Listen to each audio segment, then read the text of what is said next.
Ada makanan-makanan yang walaupun itu sesuatu yang baik, tapi kalau itu didapat dengan cara yang haram, atau makanan itu masuk kategori makanan yang haram, itu merusak diri kita, merusak rohani kita.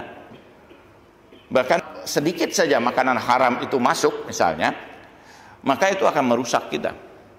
Ulama-ulama dulu sangat perhatian terhadap makanan. Dalam kisah misalnya Imam Syafi'i itu diantara salah satu keutamaannya apa? Kuatnya hafalannya. Begitu dia lihat satu halaman, dia sudah hafal. Dan memang orang Arab itu umumnya mengandalkan hafalan.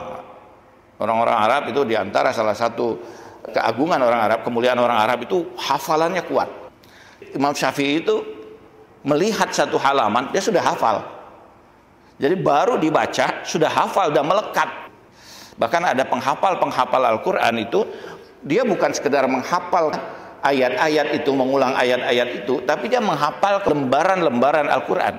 Jadi begitu misalnya dia tes hafalannya, dia akan kadang-kadang memandang ke atas, dan kadang-kadang seperti terlihat pada pikiran itu Al-Quran itu.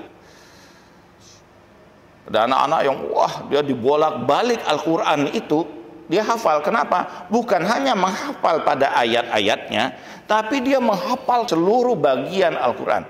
Mau dibolak-balik seperti apapun, itu terlihat dalam ininya dia. Nah, suatu saat katanya Imam Syafi'i itu, dia begitu membaca satu saat, ada nyangkut dalam ininya dia. Kemudian dia berpikir, ini ada apa? Saya biasanya akan baca kemudian hafal, tapi ini baca tidak nyangkut gitu. Dia pikirkan kembali. Oh, ternyata tadi dia sedang dalam perjalanan, dan di perjalanan itu ada buah jatuh gitu. Karena lapar ya ambil aja gitu. Dia kembali lagi mencari pemilik pohon itu, dan dia minta izin kepada pemilik pohon itu bahwa dia sudah makan itu, minta dihalalkan. Artinya sampai pada tingkat syubhah saja, buah sudah jatuh di jalan dan itu sudah milik umum, tapi itu syubhah. Dia datang kembali dan itu mempengaruhi. Assalamualaikum warahmatullahi wabarakatuh. Waalaikumsalam. Alhamdulillahillazi ja'alana sahru Ramadan syahrul siyam syahrul rabi'ul Qur'an syahrul ja'alallahu anfusana tasbih wa naumana ibadah wa amaluna ma'bulah wa du'aana mustajabah. Allahumma salli wa sallim wa barik ala habibina wa syafi'i qulubina wa maulana Muhammadin sallallahu alaihi wasallam wa ala ahli baiti tayyibin at-tahirin wa ashabihil muntajabin. Hadratil mukarramin, asatid wa asatidzah, nubarik lakum ala hulul hadhihi asy-syahr al-mubarakah, syahr Ramadan, syahr siyam. Ada kebahagiaan tentu saja ketika kita memasuki bulan suci Ramadan ini.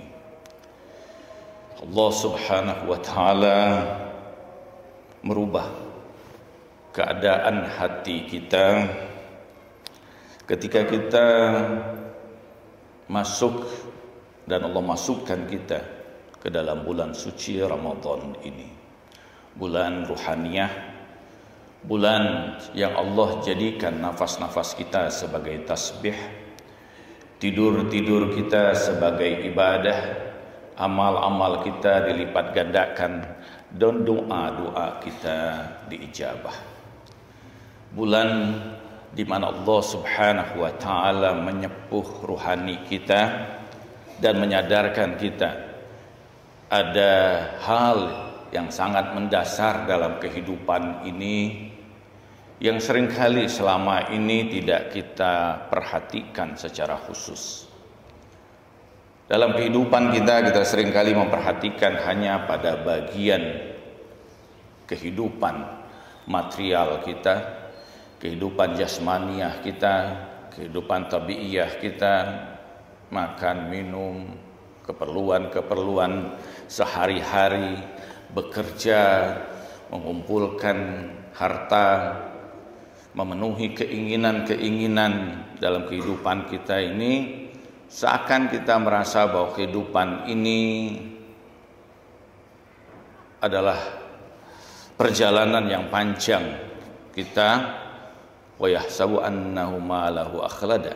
Al-Quran mengatakan seakan-akan kita mengira bahwa apa yang ada dan bersama kita ini sesuatu yang abadi.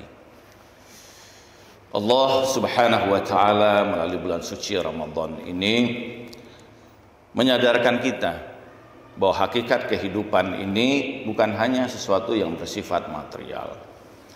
Sesuatu yang material ini secara cepat berlalu dari kita dan akan terpisah dengan kita. Bahkan bagian yang sangat dekat dengan diri kita, yang tidak lain adalah jasad kita ini, pun akan terpisah dengan diri kita. Kehidupan hakiki, kehidupan yang sesungguhnya yang akan kita jalani adalah kehidupan ruhaniah kita.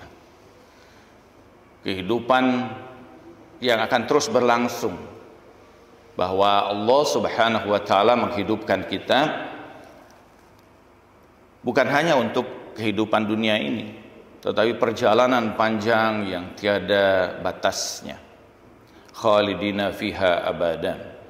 Apakah kemudian kita akan berada dalam penderitaan atau dalam kebahagiaan, sangat bergantung dengan apa yang telah kita lakukan dalam kehidupan dunia ini. Bulan Ramadan ini menghidupkan kita, menghidupkan ruhaniyah kita. Dalam satu hadis disebutkan bahwa man shoma fi ramadana ahya Allahu qulubuhum. Barang siapa yang puasa di bulan Ramadan, maka Allah akan menghidupkan hatinya. Hati yang selama ini tidak pernah kita perhatikan, yang sering kali kita tutupi dengan beragam kejelekan kita, dosa-dosa kita. Tapi di bulan Ramadan Allah mensucikan kembali, menyepuh kembali, membasuh kembali ruhani kita. Dan Allah memasukkan kita pada di antara hamba-hamba yang soleh. Di dalam Al-Quran Allah Subhanahu wa taala menyebutkan pada surah An-Nahl ayat 97. Allah Subhanahu wa taala berfirman, "Man 'amila shalihan min zakari aw untha wa huwa mu'min falanuhyiyannahu hayatan thayyiban wa lanujziyannahum ajrahum bi ahsani ma kanu ya'malun." Allah mengatakan bahwa barang siapa yang beramal soleh dari laki-laki dan perempuan dan dia beriman, maka pasti kami akan hidupkan dia dengan kehidupan yang baik, hayatan thayyibah, dan kami akan berikan ganjaran bagi mereka dengan sebaik-baik apa yang telah mereka lakukan. Di dalam ayat ini Allah menyebutkan adanya kehidupan yang Allah sebutkan sebagai hayatan thayyiban. Walaupun dalam keseharian kita kadang-kadang kita ketika disebut istilah thayyib, thayyib di dalam bahasa Arab menggambarkan tentang kebaikan. Di dalam bahasa Arab sendiri maupun Al-Quran, Allah menggunakan kata baik ini dalam beberapa term, dalam beberapa kata. Ada yang disebut dengan khair, yang tadi misalnya dalam azan subuh, as-salatu khairum minan naum. Dalam hadis katakan khairukum man ta'allama al-Qur'an wa 'allamahu. Sebaik-baik kamu adalah orang yang belajar Al-Quran dan mengajarkan Al-Quran. Istilah khair ini menggambarkan hal yang sama, sesuatu yang baik.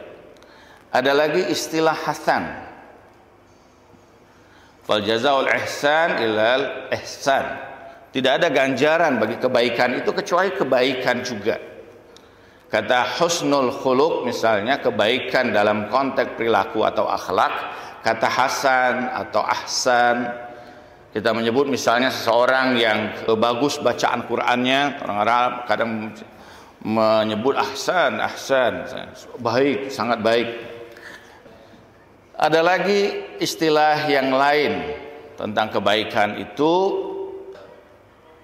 dengan sebutan misalnya thayyib. Apa perbedaannya? Bahwa ada hal-hal yang berbeda.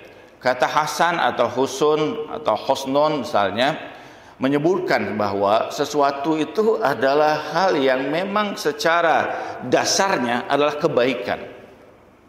Ketika kita memberikan bantuan kepada orang lain, itu pasti baik.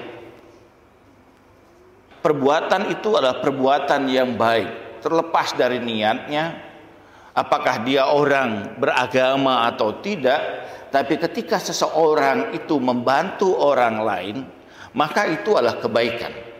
Kebaikan dalam konteks ini, dalam istilah bahasa Arab disebut dengan hasan. Atau orang yang tampan, atau orang yang wajahnya cantik, di dalam bahasa Arab wajhul hasan. Wajahnya itu indah ya. Karena ada orang-orang yang wajahnya itu enak kalau kita lihat gitu. Bukan hanya pada perempuan kan, kalau perempuan hasanah. Tapi wajah orang, ada orang yang memang lihatnya enak gitu kan. Senang kita lihatnya, wajahnya memang menunjukkan keindahan, kita memandangnya juga nyaman wajahnya itu. Ada orang yang memang wajahnya seram juga, senyum aja mungkin mengerikan gitu. Dia senyum kita udah mengkereng lihatnya, dia senyumnya aja gitu kan. Nah. Jadi wajahnya itu wajhul hasan. Tidak ada orang mengatakan wajhul khair, tidak ada gitu kan. Karena memang intinya itu sesuatu yang memang muncul sebagai sebuah kebaikan. Mau dia muslim, bukan muslim, beriman atau tidak beriman, orang akan mengatakan itu wajahnya indah. Kata khair itu, khairun, sesuatu yang menunjukkan bahwa perbuatan atau tindakan yang terkait dengan satu keadaan atau satu peristiwa yang dia baik. Al-Quran mengatakan, wa ma adraka ma lailatul qadr. Lailatul qadr khairum min alfi syahr. Lebih baik. Orang menyamakan seringkali bahwa satu malam qadar itu sama dengan 1000 bulan. Al-Quran mengatakan bukan, lebih baik dari 1000 bulan. Jadi kalau Allah Subhanahu wa taala memanjangkan usia nabi-nabi atau umat nabi sebelum Rasulullah sallallahu alaihi wasallam 1000 tahun, misalnya kan 700 tahun.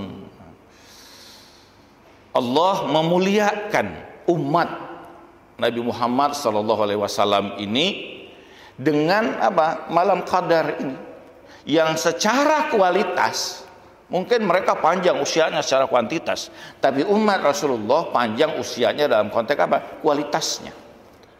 Satu kali beribadah pada malam Qadar itu sama lebih baik bahkan dari 1000 bulan.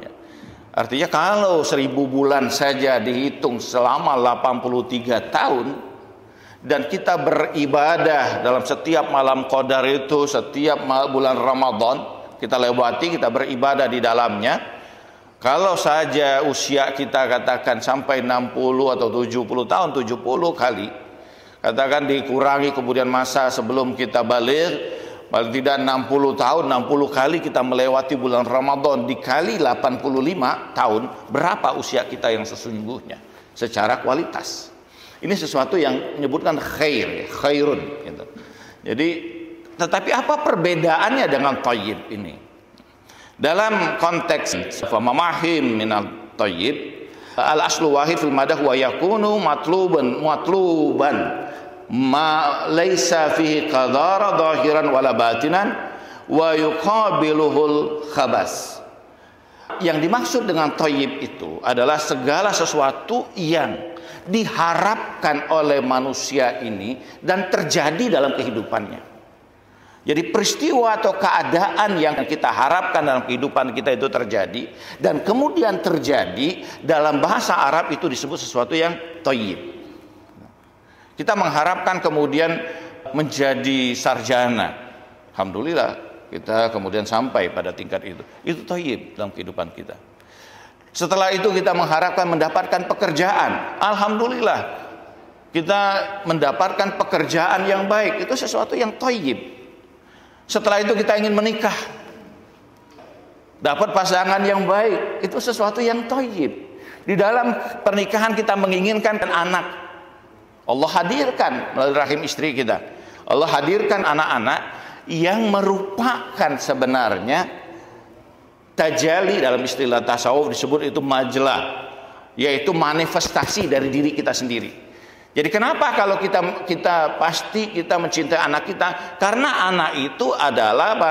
Manifestasi, gambaran dari diri kita sendiri. Kalau kita memandang wajah anak kita, pada hakikatnya kita tengah memandang diri kita. Karena itu rasa cinta, rasa luar biasa pada anak-anak kita itu, bahkan apapun yang diinginkan oleh anak kita, kita wujudkan. Walaupun dengan itu kita melakukan beragam kesulitan dan sebagainya. Karena apa? Karena itu diri kita. Kita memandang dia sebagai memandang diri kita. Dia bagian dari diri kita. Jadi karena itu kenapa Allah Subhanahu wa taala mencintai seluruh makhluk ini? Karena semua ini berasal dari Allah Subhanahu wa taala. Kita mencintai anak kita kenapa? Karena itu berasal dari diri kita. Nah, ini sesuatu yang apa? Thayyib.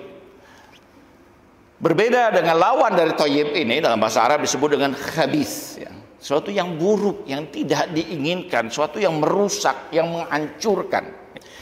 Fa mawahim minat thayyib, mafhum dari thayyib ini al-laziz, al-halal, al-munbasit, al-atar dan seterusnya. Bahwa yang kemudian digambarkan sebagai thayyib ini dalam konteks dan objeknya apa? Sesuatu yang lezat misalnya. Kita bisa saja kita lapar, kemudian kita ingin makan, tapi kadang-kadang makanannya tidak enak gitu. Ya, makan kita sekedarnya aja akhirnya. Tapi ketika kita makan, ternyata makanan itu enak. Wah, kita nambah lagi gitu kan. Bahkan bukan hanya nambah lagi, kita akan selalu ingat. Wah, kalau ke situ kita makan ini. Ke Jogja ada tempat yang gudeg misalnya kan. Ke Makassar ada coto Makassar, ada tempatnya yang kita sudah dalam bayangan kita, dalam gambaran pikiran kita, itu tempat itu enak makanannya. Itu laziz, ya. Itu thayyib berarti, sesuatu yang thayyib, sesuatu yang halal, halalan thayyiban kata Al-Quran. Bukan hanya halal, tetapi dia memang sesuatu yang memang diharapkan bukan hanya oleh diri kita, bukan hanya oleh keinginan kita, tapi diharapkan oleh tubuh kita. Kenapa? Karena makanan yang kita makan itu selain memberikan kesehatan pada kita, memberikan kekuatan energi pada kita, menyempurnakan kita. Ada makanan-makanan yang walaupun itu sesuatu yang baik, tapi kalau itu didapat dengan cara yang haram, atau makanan itu masuk kategori makanan yang haram, itu merusak diri kita, merusak rohani kita. Bahkan sedikit saja makanan haram itu masuk misalnya, maka itu akan merusak kita. Ulama-ulama dulu sangat perhatian terhadap makanan. Dalam kisah misalnya Imam Syafi'i itu diantara salah satu keutamaannya apa? Kuatnya hafalannya. Begitu dia lihat satu halaman, dia sudah hafal. Dan memang orang Arab itu umumnya mengandalkan hafalan. Orang-orang Arab itu diantara salah satu keagungan orang Arab, kemuliaan orang Arab itu hafalannya kuat. Imam Syafi'i itu melihat satu halaman, dia sudah hafal. Jadi baru dibaca, sudah hafal dan melekat. Bahkan ada penghafal Al-Quran itu, dia bukan sekedar menghafal ayat-ayat itu, mengulang ayat-ayat itu, tapi dia menghafal lembaran-lembaran Al-Quran. Jadi begitu misalnya dia tes hafalannya, dia akan kadang-kadang memandang ke atas, dan kadang-kadang seperti terlihat pada pikiran itu Al-Quran itu. Ada anak-anak yang wah, dia dibolak-balik Al-Quran itu, dia hafal. Kenapa? Bukan hanya menghafal pada ayat-ayatnya, tapi dia menghafal seluruh bagian Al-Quran. Mau dibolak-balik seperti apapun, itu terlihat dalam ininya dia. Nah, suatu saat katanya Imam Syafi'i itu, dia begitu membaca satu saat, ada nyangkut dalam ininya dia. Kemudian dia berpikir, ini ada apa? Saya biasanya kan baca, kemudian hafal. Tapi ini baca, tidak nyangkut gitu. Dia pikirkan kembali. Oh, ternyata tadi dia sedang dalam perjalanan, Dan di perjalanan itu ada buah jatuh gitu. Karena lapar ya ambil aja gitu. Wah, dia kembali lagi mencari pemilik pohon itu, dan dia minta izin kepada pemilik pohon itu bahwa dia sudah makan itu, minta dihalalkan. Artinya sampai pada tingkat syubhah saja, buah sudah jatuh di jalan dan itu sudah milik umum, tapi itu syubhah. Dia datang kembali dan itu mempengaruhi. Kenapa kalau kita sekarang banyak lupanya? Hati-hati gitu kan. Tidak apa-apa kalau sekedar lupa usia, Pak. Berapa? Oh, udah 40 ke atas ya wajar lah. Asal jangan lupa istri aja. Ini menunjukkan bahwa makanan berpengaruh pada kita. Kemudian thayyib ini kadang-kadang dalam hadis dikatakan, ini ahbabtu an dunyakum salas. Qurratul ain fis shalah, at-thayyib wa nisa. Rasulullah mengatakan, aku mencintai dari dunia kamu itu 3 hal. Apa? Keindahan dalam sholat, wewangian, thayyib gitu kan. Jadi thayyib itu after maknanya, yaitu wewangian, keindahan, dan kemudian an-nisa, perempuan. Kata thayyib ini menunjukkan apa? Bahasa Arabnya juga menunjukkan apa? Sesuatu yang wangi. Jadi kalau dalam atar atau thayyib itu menunjukkan sesuatu yang menimbulkan rihul thayyib. Baunya itu wangi. Jadi kita senang gitu. Kita memang mengharapkan tubuh kita ini wangi gitu. Kita semprotin, Pak ya. Soalnya kalau tidak pakai wangi-wangian, bau asli kita. Wabillahi taufiq wal hidayah gitu kan. Apalagi habis olahraga. Thayyib itu menunjukkan pada wewangian. Nah, bagaimana kehidupan yang baik itu kata Al-Qur'an? Man amilan shalihan min dzakari aw unsa wa huwa mu'min falnihanahu hayatan thayyibah. Kami akan hidupkan, pasti kami akan hidupkan. Fa-nya fa menunjukkan bahwa apa? Amr gitu, pasti. Barang siapa yang beramal soleh, laki-laki atau perempuan, dan dia beriman kepada Allah. Jadi bukan hanya beramal soleh, berbuat kebaikan, tapi dia orang yang beriman, maka pasti kami akan hidupkan dia dengan kehidupan yang baik. Dan kami akan berikan ganjaran. Jadi falnya hayatan thayyiban bukan hanya di akhirat ini. Kenapa? Karena ayat berikutnya menunjukkan walanujannahum ajruhum bi ahsani ma kanu. Kami akan berikan ganjaran sebaik-baik ganjaran sebagaimana yang telah dia lakukan. Artinya bahwa hayatan thayyiban ini terjadi juga di dunia. Hayatan thayyiban yang seperti apa? Kehidupan yang dimaksud dengan kehidupan yang thayyib ini. Kehidupan yang thayyib pada intinya dalam beberapa tafsir disebutkan kehidupan yang harapan-harapan kita itu ada di situ gitu. Kehidupan yang membawa, biasanya ayat ini kita baca di dalam pernikahan gitu. Wa min ayati khalaqakum min anfusikum azwajan litaskunu ilaiha wa ja'ala bainakum mawaddatan wa rahmah. Ada ketentramannya, ada ketenangannya. Kehidupan yang membawa kita pada ketenangan. Jadi kalau kita di rumah, Pak, itu kan tenang kita. Males mau keluar itu sudah. Tidak tahu kalau anak-anak kita ya, anak-anak kita apalagi sekarang kan banyak ada gacuan, ada ini, kan. Tinggal di sini kita bagus sih, banyak macam-macam di luar. Cuman pengeluaran juga tambah kalau kita punya anak masih rada-rada remaja, Pak ya. Tambah banyak macam-macam ya, tambah banyak pengeluaran juga. Kadang-kadang saya mikir enak hidup di kampung ya. Senang di sini gitu kan. Wah, lihat di luarnya luar biasa. Tapi itu godaan juga, pengeluaran bertambah juga. Kan kalau kita ayo Bi, kita ke Depak. Wah, ini udah mikir. Ke Depak kan cuma lihat-lihat aja. Anda pasti ngajak makan gitu kan. Nah, apalagi makannya mereka ini kan sedang senang-senangnya gitu. Kalau kita senang juga sih. Cuma mikir bayarannya aja gitu. Saya kemarin ke Timur Leste, Pak, saya pikir Timur Leste itu ya gitulah Pak ya, memang keadaannya masih sulit dan sebagainya. Tapi segala sesuatu pakai dolar. Ini gaya banget sih. Sekali makan di pinggir jalan itu berapa? Ya $3,5. Waduh, saya bilang nasi sederhana gitu, nasi telur, nasi ini $3,5 itu berarti $1 16.000 itu udah 16 kali 3 aja udah 50 ribuan gitu ya kalau makan gitu. Waduh, saya bilang padahal makannya sedikit aja gitu. Wah, gaya banget ya. Kita aja kalau warteg ini kan cuma 15.000 udah kenyang. $3,5. Masya Allah.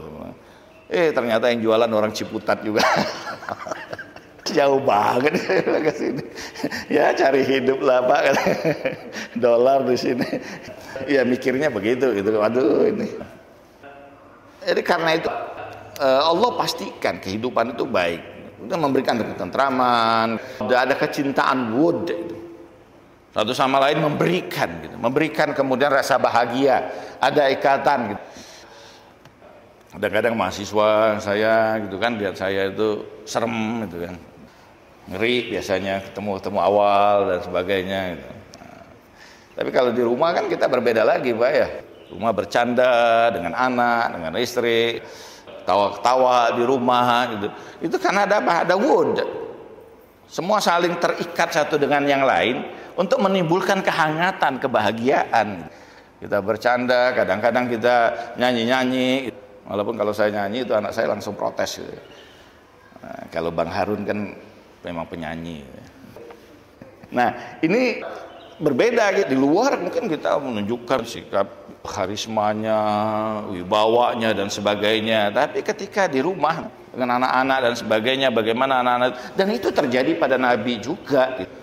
Jangan bayangkan Nabi itu serius terus, enggak juga gitu kan. Begitu di rumah seakan-akan dia melepaskan semua itu dan seakan-akan bermain-main dengan menimbulkan kemudian kemesraan pada anak, pada cucunya. Dalam hadis dikatakan bahkan ketika Nabi sujud itu kan cucunya itu naikin pundaknya, menunggangi Rasulullah SAW gitu. Sehingga para sahabat mengira bahwa turun wahyu karena lama sujudnya. Bukan karena turun wahyu, ternyata apa? Karena ada cucunya yang naikin dia gitu kan. Ini berbeda ya. Kalau kita, kemudian ini kan menunjukkan wud, ada rahmat. Kalau ada kecintaan, ada kasih sayang di dalam rumah tangga itu, baru turun apa? Rahmat Allah di situ gitu. Tapi kalau dibawa tegang terus gitu kan, kemudian bosan lihat ini, nah ini kan bahaya Pak ya gitu kan. Pada ayat lain, misalnya pada surah Ibrahim 24-26 Allah mengatakan begini, ada hal yang menarik pada ayat ini. Alam taro kaifa daraballahu masalan kalimatun thayyibah kasyajaratun thayyibah asluha tsabit wa faru'aha fis sama tuti ukulaha kullahin biizni rabbiha wa yadribullahu amsal linnas la'alahum yatazakkarun. Allah mengatakan, tidakkah kalian saksikan Allah paparkan permisalan-permisalan kalimatun thayyibah, perkataan-perkataan yang baik. Tapi dalam ayat ini sebenarnya sebagian tafsir mengatakan bahwa kalimatun thayyibah itu hayatan thayyibah. Itu kehidupan yang baik itu. Apa? Bagaikan pohon kasajarat thayyibah. Allah mengatakan seperti pohon yang baik. Asluha sabit. Akarnya itu menancap dalam di tanah, tidak mudah patah atau rubuh. Wa faru'uha fis sama. Kemudian cabang-cabangnya itu menghadap ke langit. Tuti ukulaha kullahin biizni rabbiha, dan dia memberikan buah-buahannya setiap waktu. Ayat ini di dalam penafsiran misalnya pada kitab At-Tafsir Ad-Durrul Mansur, Al-Amsal dan sebagainya mengatakan ini kehidupan yang baik. Kehidupan yang baik itu didasari oleh apa? Kuatnya akidah yang ada dan keimanan yang mengikat mereka. Jadi kalau dalam kehidupan ini, kehidupan rumah tangga kita, didasari kehidupan rumah tangga itu dengan ketakwaan, keimanan, dengan ketundukan kepada Allah, maka itu rumah tangga yang kuat, yang kokoh. Jadi asal dari rumah tangga itu, kehidupan rumah tangga itu harus didasari pada keimanan. Kalau kehidupan itu hanya didasarkan pada cinta, Pak, sebentar aja. Tahun pertama istri saya lah yang paling cantik gitu. Ternyata tahun kedua ada juga gitu kan. Saya punya banyak sih hubungan dengan gerakan-gerakan perempuan, feminis dan sebagainya. Tetapi seringkali gerakan-gerakan feminis ini menghancurkan rumah tangga. Kenapa? Mengajarkan misalnya seorang perempuan, wah harus haknya begini, perempuan itu tidak wajib begini, tidak ini, rumah tangga hancur Pak, rumah tangga. Kalau setiap pasangan kehidupan rumah tangga itu sudah berbicara tentang hak masing-masing, maka ketahuilah bahwa rumah tangga itu sudah berada di ujung tanduk. Rumah tangga yang baik itu rumah tangga yang memberikan, tidak peduli dia. Kadang suaminya yang masak gitu kan, di TikTok itu ada ustadz, oh itu tidak wajib istri itu untuk masak, mencuci, itu kan, untuk nyetrika pakaian. Yang wajib satu aja, apa? Taat pada suaminya. Jadi kalau suaminya nyuruh nyuci, harus nyuci. Yang begitu. Nah, ini memberikan satu dengan yang lain. Anda tidak harus gengsi kemudian suami misalnya ngangkat cucian, nyemur pakaian misalnya kan, atau memasak dan sebagainya. Wah, istri juga dan seterusnya. Wah, sama-sama memberikan apa yang bisa diberikan dalam kehidupan rumah tangga itu. Ini kehidupan yang baik. Islam mengajarkan begitu. Hubungan antara suami istri itu di dalam Islam bukan hubungan dan rekobah, bukan hubungan persaingan, bukan hubungan yang kemudian sama. Tidak. Hubungan itu apa? Hubungan berdasarkan cinta dalam upaya mendekatkan diri kepada Allah Subhanahu wa taala. Ini hubungan rumah tangga dalam kehidupan Islam. Masing-masing memberikan kecintaannya, kasih sayangnya dalam tujuan apa? Pengabdian kepada Allah, khidmat pada Allah. Dia bukan hanya berkhidmat pada suaminya, suami bukan hanya berkhidmat pada istri, bahwa ini bagian dari ketundukan dirinya kepada ridha Allah Subhanahu wa taala. Ya, kalau istri cabut uban suami itu bukan cuma nyabut uban suami, tapi itu ibadah gitu kan. Itu kalau suaminya masih usia 30, Pak Sanusi. Kalau 50 jangan cabutin lagi. Habis rambutnya, semuanya sudah beruban semua. Ini kasajarat thayyibah. Al-Quran mengatakan seperti pohon yang kokoh, pohon yang kuat, asluha sabit. Nah, wa faruha fis sama, cabang-cabangnya itu ke langit. Bagian memaknai dalam tafsir dikatakan ini rumah tangga ilahi. Rumah tangga yang memang dalam hakikat kehidupan mereka itu rumah tangga yang didasarkan pada ibadah kepada Allah Subhanahu wa taala. Karena ini bukan cuma sekedar kehidupan dunia, bukan hanya karena cinta, karena mengumpulkan materi dan sebagainya. Itu tidak akan lama bertahan. Tapi kehidupan yang didasari pada keimanan, pada ketundukan kepada Allah, pada pengabdian kepada Allah, itu kehidupan yang akan membawa kebaikan ini, menurunkan rahmat Allah Subhanahu wa taala. Saya pernah tanya itu pada penari Rumi, itu penari Sima dalam tasawuf tarekat Maulawi. Mereka kan menari itu. Kalau lihat di Turki dan sebagainya. Itu kenapa kanan-kanannya di atas, tangan kiri di bawah selama menari itu putar, Pak. Saya pernah coba juga itu, wah langsung jatuh, Pak. 3 kali muter langsung jatuh gitu. Tapi mereka muter sampai berjam-jam kadang-kadang muter itu kan. Whirling dervish namanya. Nah, tangan di atas itu menggambarkan bahwa ini mendapatkan rahmat, dan tangan kiri di bawah itu menebarkan rahmat. Jadi mereka ini mengharapkan rahmat ilahi dan menebarkannya. Rumah tangga yang baik itu juga begitu. Dia mengharapkan kemudian rahmat Allah itu turun pada kehidupan mereka dan menebarkannya untuk kehidupan mereka dan kehidupan rumah tangganya. Jadi wa faruha fis sama, dan hasilnya apa?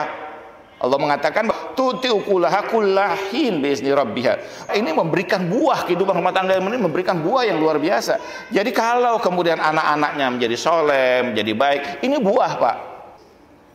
Anda sehebat apapun dalam teori pendidikan belum tentu bisa menghasilkan kemudian anak yang soleh. Anak yang pinter ya bisa gitu. Tapi anak yang soleh belum tentu, Pak. Anak pinter, wow, luar biasa prestasi dan sebagainya, tapi tidak peduli lagi pada orang tuanya, selesai gitu kan. Kemudian kehidupannya juga mungkin dengan itu dan sebagainya ya, melakukan berbagai keburukan. Tapi Al-Quran mengatakan ini memberikan kemudian tuti ukulaha kullahin. Dia memberikan kemudian buah yang terus menerus, kemudian buah ini memberikan buah yang luar biasa, bukan hanya di dunia tapi di akhirat nanti. Anak-anak yang soleh ini bukan hanya bekal kita di dunia, tapi bekal di akhirat, Pak. Salah satu di antara kebahagiaan kita punya anak itu bukan hanya ketika kecil, ketika kita bermain-main dengan dia, tapi justru kapan? Ketika kita udah tua, Pak. Orang-orang tua itu kalau ditelepon oleh anaknya, wah luar biasa bahagianya gitu kan. Didatangi, dikunjungi, apalagi kalau ditransfer, Pak. Gitu. Wah seneng banget gitu. Jangan cuma kunjungi aja, transfer juga gitu kan. Nah ini kan satu yang buah, Pak. Kalau dalam pepatah kita bahwa buah itu tidak jauh jatuh dari pohonnya. Jadi kalau kehidupan itu kita ini bapak-bapak dan ibu-ibu semua yang ada di sini, kenapa kita dekat pada kehidupan agama dan sebagainya? Karena dari rumah tangga kita dari kecil. Dari kecil suasana keagamaan itu sudah tumbuh dalam kehidupan rumah tangga kita. Orang tua kita, walaupun mungkin orang tua kita tidak berpendidikan tinggi dan sebagainya, tapi mereka selalu mengajarkan kita kebaikan, ketundukan, dipaksa sholat, dipaksa ngaji. Ada siswa saya dulu tanya, Pak, kenapa sih kita harus sholat, mau dipaksa-paksa? Ya tidak apa-apa, kamu tinggal pilih, mau dipaksa masuk surga atau sukarela masuk neraka. Tinggal terserah kamu. Jadi kalau dipaksa-paksa, orang tua kita maksa sholat, maksa ibadah dan sebagainya, kita digiring ke masjid gitu kan dari kecil. Kemudian tarawih itu seneng Mbak kita dulu. Kenapa? Ketika kanak-kanak itu tempat main kita gitu kan. Teman kita sholat, kita tarik belakangnya. Kadang-kadang baru sedang sholat, sarungnya kita turunin. Itu ketika kita kecil itu kan, senang kita. Tarawih ketika kita remaja seneng juga. Kenapa? Ada yang ditunggu. Di tarawih jalan pula gitu, bukan pengalaman saya, bukan sih. Nah ini kan menanamkan suasana itu dan sebagainya, ini memberikan buahnya. Saya pernah cerita juga di sini, ada teman saya almarhum Pak Dr. Somad Kamba, dia punya saudara jadi semua luar biasa semua Pak, dalam agama ada yang prestasi dunianya luar biasa, prestasi akhiratnya juga masya Allah, ibadah agamanya dan sebagainya. Saya ketemu bapaknya, kenapa sih bisa kok anaknya bisa begini? Padahal anaknya, orang tua biasa, kiai juga sih. Tidak sempat, apalagi kiai, tidak sempat didik anaknya dengan kiai itu. Banyak ceramah di sana, di sini dan seterusnya, pesantren dan seterusnya.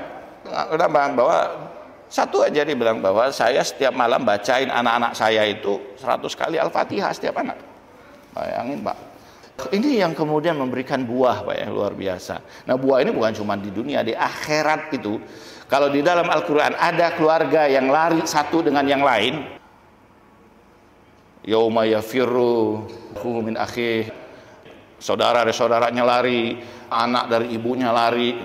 Tapi ada keluarga yang masuk bersamaan, bergabung bersamaan, saling membantu satu dengan yang lain.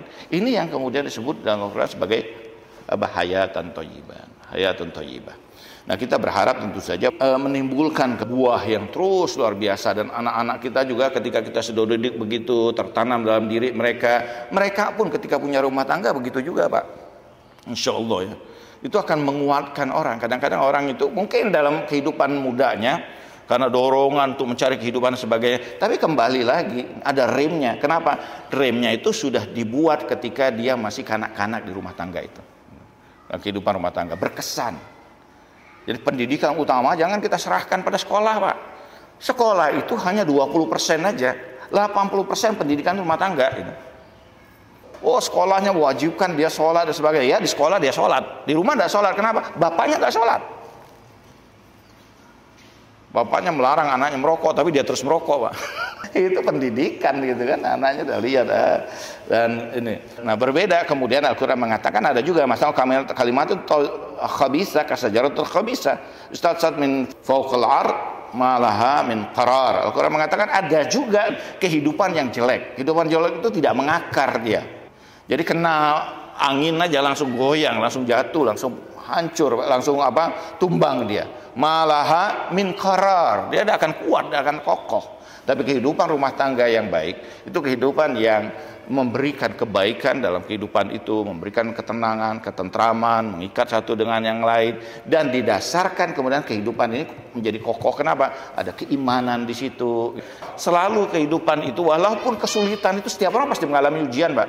Setiap orang. Tidak ada rumah tangga kehidupan yang tidak ada. Namanya juga rumah tangga, ada tangganya. Pasti akan kadang-kadang terpleset dan sebagainya. Ada guncangan dalam kehidupan itu. Tapi karena kokoh kemudian akarnya, dia terus.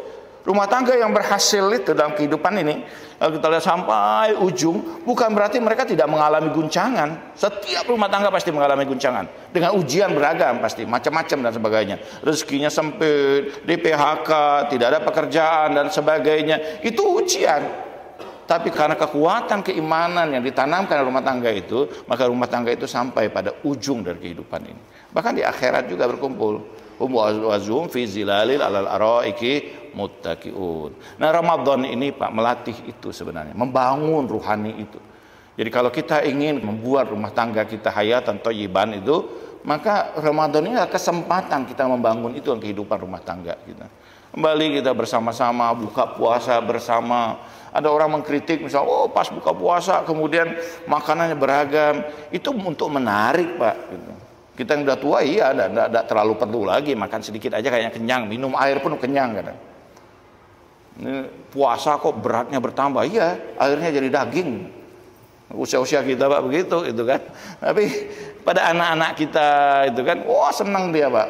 Itu kan memberikan kebahagiaan pada dia gitu. Kesenangan pada ibadah ini, pada Ramadan ini. Lebaran kita berikan baju baru gitu kan. Walaupun anak-anak kita kemudian sekarang udah lagi mau dibeliin Pak gitu. Mentahnya aja gitu. Tidak mau lagi. Kalau dulu kan kita belikan baju, apalagi anaknya deketan seragam lagi. Mana mau anak kita sekarang seragam. Tapi itu kan tetap membahagiakan mereka, menanamkan cintaan, bahagiaan. Ini kesempatan. Jadi bulan ini bulan yang menghidupkan kita, menghidupkan rohani kita, menghidupkan kehidupan rumah tangga kita menjadi kehidupan yang thayyibah. Mudah-mudahan ini bermanfaat bagi kita. Sallallahu alaihi wasallam Muhammad wa tahirin walhamdulillahirabbil alamin.